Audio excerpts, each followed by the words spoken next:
Vote হয়ে গেল তো হয়ে গেল না, আবার কি আস্থা রাখবেন আপনি? এই কয়েকটা জায়গা ভাঙড়, কেশপুর পুরো পাকিস্তান বানিয়ে রেখে দিয়েছে।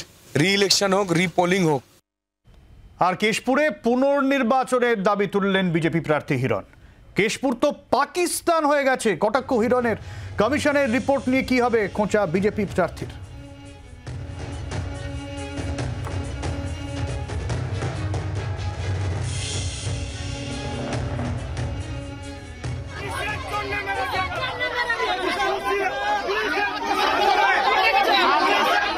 যে ছবি আপনারা দেখছেন, দফায় দফায় বিক্ষোভ। আর এই যে ছবি আপনাদের দেখাচ্ছি, যখন হিরণ যাচ্ছিলেন এই গ্রামে, হিরণকে আটকে দেওয়া হয়, রাস্তায় শুয়ে পড়ে বাঁশ লাঠি নিয়ে বিক্ষোভ দেখানো হয়, সেই শুরু। তারপর দফায় দফায় হিরণকে বিক্ষোভের মুখে পড়তে হচ্ছে।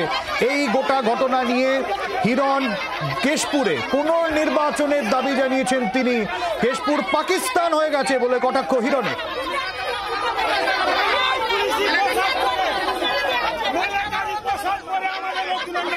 কমিশনের আস্থা কি? ভোট হয়ে গেলে আর কি আস্থা? ভোট হয়ে গেল তো হয়ে গেল না, আবার কি আস্থা রাখবেন আপনি? এখানে করেন না রি ইলেকশন কেশপুরেতে, শুধু কেশপুরে রি ইলেকশন হোক, পুরো সেন্ট্রাল ফোর্স থেকে শুরু করে সবাই থাকুক, দেখবেন এখানে কি ভোট হয়। এই যতগুলো গুন্ডা দেখলেন তো, রফিক দাঁড়িয়েছিল ব্ল্যাক চশমা পরে, লাল পাঞ্জাবি পরে, কুখ্যাত আসামি রফিক, পুরো তো করলো রফিক ওখানে দাঁড়িয়ে দাঁড়িয়ে। পুলিশকে দেখতে পেলেন? পুলিশ লুকিয়ে পালাচ্ছে, মুখ লুকিয়ে। আমি গাড়ি থেকে নেমে তো পুলিশকে ডেকে পাঠালাম, অমিত মুখার্জি ওসি, যে সারা রাত ধরে বম্বিং করেছে কালকে। যাই না, এটা পাকিস্তান।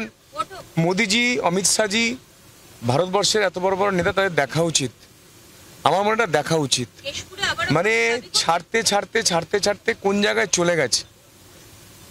এই কয়েকটা জায়গা ভাঙড়, কেশপুর পুরো পাকিস্তান বানিয়ে রেখে দিয়েছে। দেখুন, আমি তো আমার পার্টিকে, দলকে বলেছি যে আপনারা নির্বাচন কমিশনে অ্যাপিল করুন। আমি প্রার্থী হিসেবে চাইবো যে কেশপুরেতে নতুন করে ভোট হোক, রি ইলেকশন হোক, রিপোলিং হোক। বাংলার আওয়াজ, বাঙালির আবেগ, জি 24 ঘন্টা।